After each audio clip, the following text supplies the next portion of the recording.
Avant que le mot bombardement ne soit associé aux grandes guerres mondiales, avant que les images d'avions et de villes en ruines ne fassent le tour du monde, certaines villes africaines ont déjà connu le feu venu du ciel.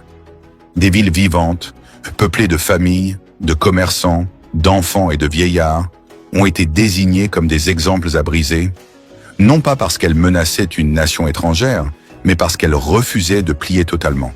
Cette histoire n'a pas été oubliée par hasard.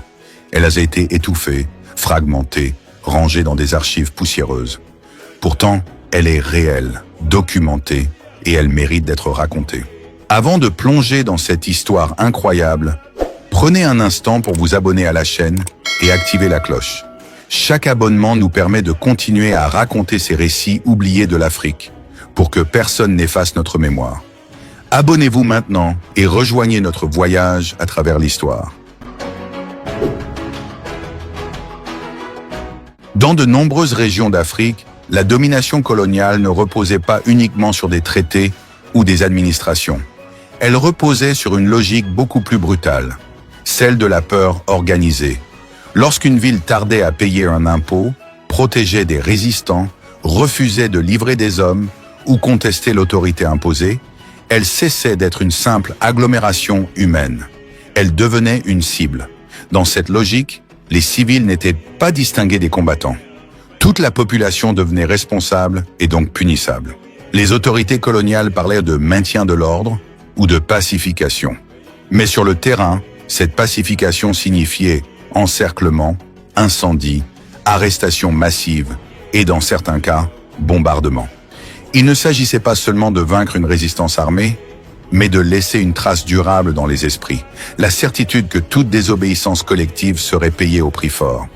Au fil du temps, la technologie militaire évolue, et avec elle les méthodes de répression. L'artillerie lourde est d'abord utilisée depuis la terre ou la mer, puis vient l'aviation, symbole de modernité et de domination absolue. Pour les populations africaines, voir des avions tourner au-dessus de leur ville est une expérience nouvelle, incompréhensible, presque irréelle. Peu imaginent que ces machines puissent viser des maisons, des marchés ou des lieux de prière. Lorsque les premières bombes tombent, la panique est totale. Les constructions traditionnelles ne résistent pas. Les incendies se propagent rapidement. Les cris couvrent le bruit des explosions. Il n'y a pas de ligne de front claire, pas de tranchées, pas de refuge. Ceux qui fuient abandonnent tout. Ceux qui restent sont piégés.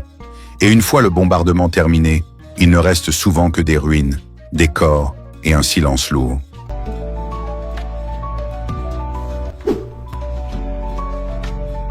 En 1947, à Madagascar, une insurrection éclate contre le pouvoir colonial. La réponse dépasse largement le cadre d'une opération militaire classique. Les autorités décident de frapper fort, très fort, pour empêcher toute contagion de la révolte. Des villages entiers sont incendiés, des populations déplacées de force et des zones soupçonnées de soutenir les insurgés sont bombardées. Les chiffres des victimes varient selon les sources, mais tous s'accordent sur un point. La répression est massive. Des dizaines de milliers de civils meurent. Pourtant, pendant longtemps, ces événements sont présentés comme de simples troubles, rapidement maîtrisés. Les témoignages des survivants sont ignorés. Les destructions sont minimisées. La mémoire collective est volontairement brouillée. Dans les années 1950, au Cameroun, une autre page sombre se joue. Une guerre non déclarée oppose les forces coloniales à des mouvements indépendantistes. Officiellement, il ne s'agit pas d'une guerre, mais d'opérations de sécurité. En réalité, des régions entières sont placées sous contrôle militaire. Des villes et des villages sont bombardés ou rasés. Les populations sont déplacées, surveillées, traumatisées. Ce conflit est longtemps absent des manuels scolaires.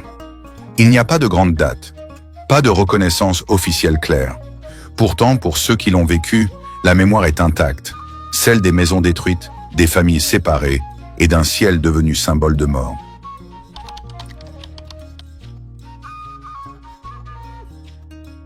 Bombarder une ville, ce n'est pas seulement détruire des bâtiments, c'est envoyer un message simple, brutal et impossible à ignorer.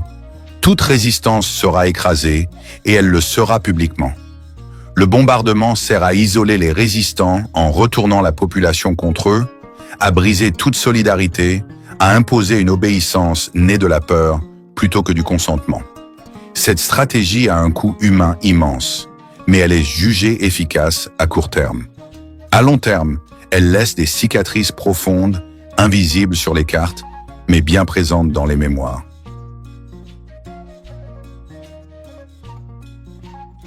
Ces villes africaines n'étaient pas des champs de bataille au sens classique. Elles étaient des lieux de vie, de commerce, de prière et de transmission. Les bombes n'y ont pas seulement détruit des murs, elles ont tenté de briser des sociétés entières.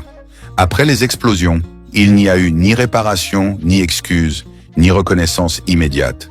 Les survivants ont reconstruit seuls, souvent dans le silence et la honte imposée. Raconter cette histoire aujourd'hui n'est pas un acte de revanche. C'est un acte de mémoire. C'est rappeler que la modernité militaire s'est parfois construite sur la destruction de villes africaines, dont les noms sont encore trop souvent absents des livres. Et tant que ces histoires resteront dans l'ombre, la justice restera incomplète. Cette histoire n'est qu'une des nombreuses vérités trop longtemps oubliées. Chaque ville, chaque famille, chaque vie a un nom, une mémoire, une voix.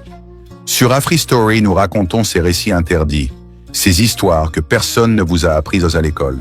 Si vous voulez continuer à découvrir la mémoire de l'Afrique, comprendre son courage et ses sacrifices, et rendre justice à ceux qu'on a tenté d'effacer, abonnez-vous dès maintenant à la chaîne, activez la cloche et rejoignez-nous pour ne jamais oublier.